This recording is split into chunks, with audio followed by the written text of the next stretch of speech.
Jakarta, CNN Indonesia. Presiden Donald Trump mengumumkan darurat ekonomi nasional dan mengklaim bahwa Amerika Serikat sudah diperlakukan dengan buruk oleh negara-negara asing. Dalam pernyataan pada Kamis 3 April waktu Indonesia, Trump menyebut negara-negara asing senang menjual barang ke AS, tapi menggunakan batasan perdagangan untuk membuat barang produksi AS tidak menarik dan tidak kompetitif. Saya menemukan bahwa kondisi yang mendasarinya termasuk kurangnya timbal balik dalam hubungan perdagangan bilateral kita, tingkat tarif dan hambatan non-tarif yang berbeda, kata Trump dalam pernyataan yang dirilis Gedung Putih pada 2 April tahun 2025 waktu setempat, dan kebijakan ekonomi mitra dagang AS yang menekan OPAR dan konsumsi domestik, seperti yang ditunjukkan oleh defisit perdagangan barang AS tahunan yang besar dan terus-menerus, merupakan ancaman yang tidak biasa dan luar biasa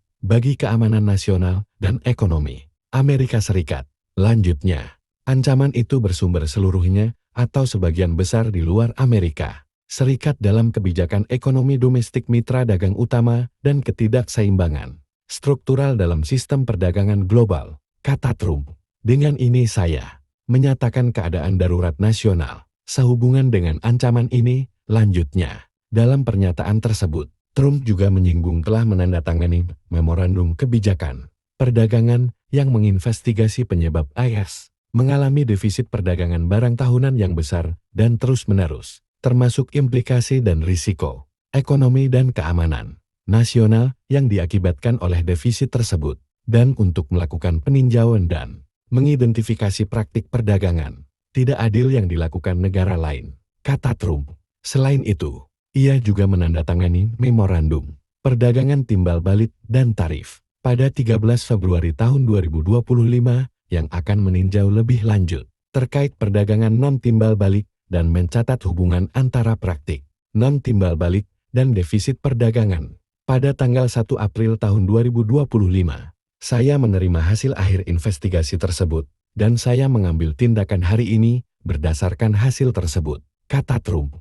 CNN menyebut defisit anggaran yang dimaksud Trump adalah bahwa AS mengimpor lebih banyak barang dibandingkan yang mereka ekspor pada tahun 2024, dengan nilai lebihan impor itu senilai 1,2 triliun dolar Amerika dan menjadi catatan rekor untuk perdagangan AS. Namun, para ekonom sebagian besar setuju bahwa kesenjangan perdagangan barang tidak menggambarkan keseluruhan kisah interaksi ekonomi Amerika dengan mitra dagangnya. Hal itu seperti AS mengalami surplus dalam jasa pada tahun 2024 dengan mengekspor jasa senilai 1,1 triliun dolar Amerika dan juga merupakan rekor tertinggi. CNN menyebut defisit perdagangan diimbangi oleh ekspor. Akun modal dan keuangan AS memiliki surplus yang mencakup transaksi aset asing dan pengampunan utang internasional.